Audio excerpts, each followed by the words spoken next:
Nesta aula, falaremos sobre funções. Por diversas vezes neste minicurso, foram destacadas funções de algumas bibliotecas da linguagem C. Inclusive, citou-se que a main é a função principal do seu programa, indispensável para que ele execute. Contudo, você pode e deve criar as suas próprias funções, para executar tarefas específicas do seu programa. Um código dividido em funções normalmente é mais organizado, e toda vez que você precisar usar a tarefa que a ela se destina, você simplesmente chama essa função quantas vezes for necessário. As funções podem ter argumentos, que são dados necessários para a sua execução. Você deve definir a ordem, os tipos e os nomes destes dados que são passados para a função. Essa passagem de dados pode ser por valor ou por referência. A passagem por valor realiza uma cópia do valor passado para dentro da função.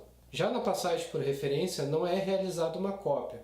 Um ponteiro vai apontar para o dado original. Outra característica das funções é que elas podem ou não ter retorno para quem as chamou. Vamos ver alguns exemplos de funções.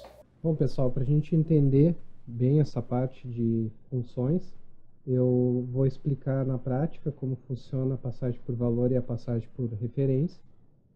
Em seguida, vou mostrar uma função com retorno, né?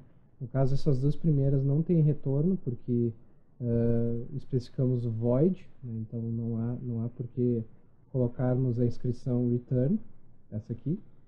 E nessa última temos um retorno, tá? Eu já vou explicar cada uma delas. Bom, dá para notar aqui que no início elas estão listadas e declaradas, cada uma das funções que eu tenho criadas. E aqui embaixo elas estão especificadas, né, abaixo do nosso main. Então sigam esse padrão. Aqui a gente tem um inteiro, e esse inteiro tem um ponteiro que aponta para ele através dessa atribuição aqui. Ele recebe o endereço do número. Então, para mostrar para vocês a diferença entre a passagem por valor e a passagem por referência, eu criei essas duas funções e essa função de passagem por valor, a diferença é que ela vai mandar um valor diretamente aqui, né? E a outra vai mandar o ponteiro. Então vocês vão ver que isso tem efeitos diferentes, né, nesse valor número aqui. Tá? Eu vou mostrar para vocês aqui no exemplo. Então a gente percebe aqui que depois da passagem por valor, o valor se manteve 10. E depois da passagem por referência mudou para 20. Por quê?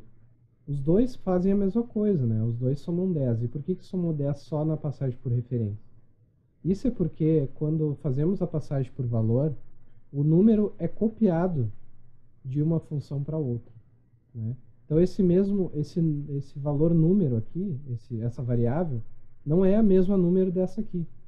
Então eu tinha dito que não podia ter o mesmo nome. Sim, não pode. No mesmo contexto de função, tá? Então, nesse caso, são funções diferentes, dá para repetir o nome sim. Poderia ser nomes diferentes também, né? E essa int n receberia o valor copiado desse número que é passado aqui, certo? Então, o que acontece? Quando eu passo por valor, esse valor que eu passei por aqui, ele não é modificado, ele só é modificado aqui dentro. Então, quando eu fecho a execução dessa função, esse valor que está aqui dentro se perde, tá? Então, eu vou mostrar para vocês que esse valor vai estar 20 agora, mas mesmo assim, depois da passagem por valor ainda vai estar com o valor 10, tá? Justamente pelo que eu já comentei com vocês, certo? Então, vamos mostrar aqui de novo. Ó, o número dentro da passagem por valor é 20, mas depois da passagem por valor se manteve 10. Justamente porque foi o que eu disse, né? Aqui, esse número que está aqui dentro não é o mesmo que está aqui na nossa main. Então, como é que a gente modifica o valor da main numa função que não é a main? Simples, né? A gente pode fazer por referência ou fazer usando retorno, tá? Então, fazendo por referência, a gente vai precisar então de um ponteiro e vamos passar esse ponteiro para a nossa função, tá? No caso que eu chamei aqui de por referência, mas pode ser o nome que você quiser. Então, essa função vai receber um ponteiro, e aqui eu estou dizendo que o conteúdo desse ponteiro vai receber o que ele já tem mais 10. Ou seja, ele está dizendo que aonde ele está apontando na memória, que no caso é esse número aqui, e não esse aqui, é que vai receber essa soma de 10 aqui. Então, quer dizer, quando eu faço essa passagem por referência, esse valor vai estar atualizado aqui, e é por isso que depois da passagem por referência a gente tem o valor número atualizado para 20, certo? E quando eu quero fazer por retorno, né? Qual é a vantagem de fazer por retorno?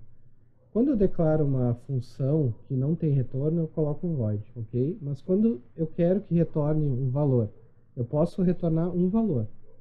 Que valor é esse? Né? O valor do tipo que tu quiser, né? Nesse caso aqui, essa função retorna exatamente um valor inteiro. Então, quando eu chamo essa função soma, eu posso mandar para quem ela chamou ela um valor inteiro, certo? E atribuir lá no contexto que foi chamado, pode ser uma outra função, pode ser a main, esse valor pode ser atualizado por lá, certo? Então aqui eu faço, se eu fizer o seguinte, eu botar uma chamada aqui, a soma, né? Vou apagar aqui, vamos chamar a soma. E eu vou botar aqui o número, certo? E depois vou imprimir esse valor.